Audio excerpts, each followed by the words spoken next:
के मुंह उठा के 3 रुपया के मुंह उठा के आमी बंगाल जाबो।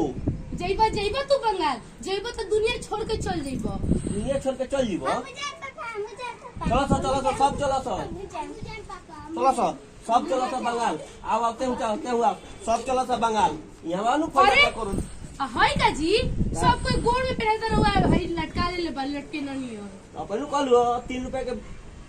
रुपया के मुंह में 2 रुपया के दिमाग है तारा का बुझाई चपलवा पहले पुरान हो जाएगा लटकइले हम तो पुरान नानू होई। बाप रे बाबा हाय झोला झंटी लेके झोला झंटी रात हुई तो कहां सुते बैठे अपन सब में आइटम ले ले बानी हम जातनी बंगाल चले के मतलब तू लो चलो लो कहां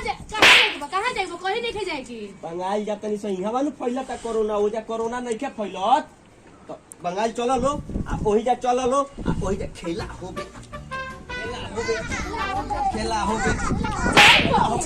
जइबा तू बंगाल। अरे तोरा बुझाता सुन ले कन्या बैठो तो जब बिहार में चुनाव रहे अच्छा तो बिहार में कोरोना ना रहे और कहाँ कोरोना है तो अब बंगाल में चुनाव बा बंगाल में सब चलो सो वही जा रहल जी खाई जी वहाँ तो कोरोना अइबे ना करी तो हमनी के कुछ होइबे ना करी सब चलो सब बंगाल चलो सब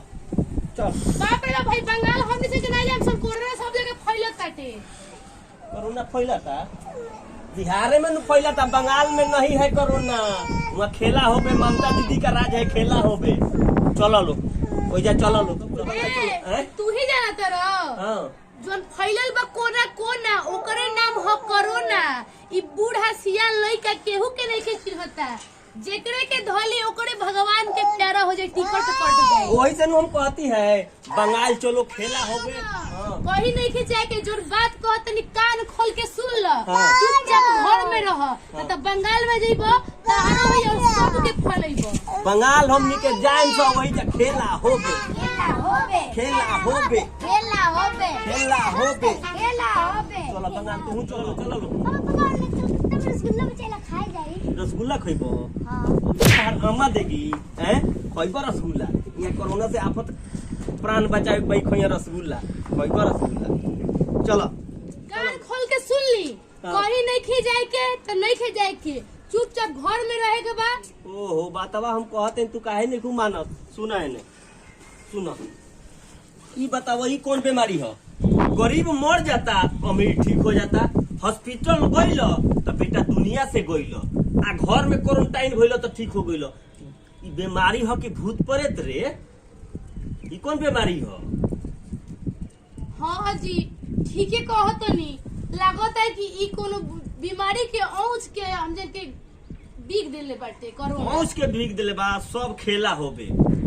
सब खेला होता ही बिहार में चुनाव रहे तब बिहार में ना भय कोरोना सब लोग ठीक रहे चुनाव हो गए आ चुनावा बीतल हो तो फिर कोरोना आ गइल हो। बंगाल में सब चीज ठीक बार रैली होता महासभा होता एक से एक सारा लोग जाता तो नइखे फैलत आ बिहार में फैलता जहाँ चुनाव नइखे कोरोना है कोरोना ई ना चलबे बिहार में ना चलबे खेला होबे तो होबे चलना है बंगाल झंडा गाड़ देना है ये सब नहीं चलेगा यहाँ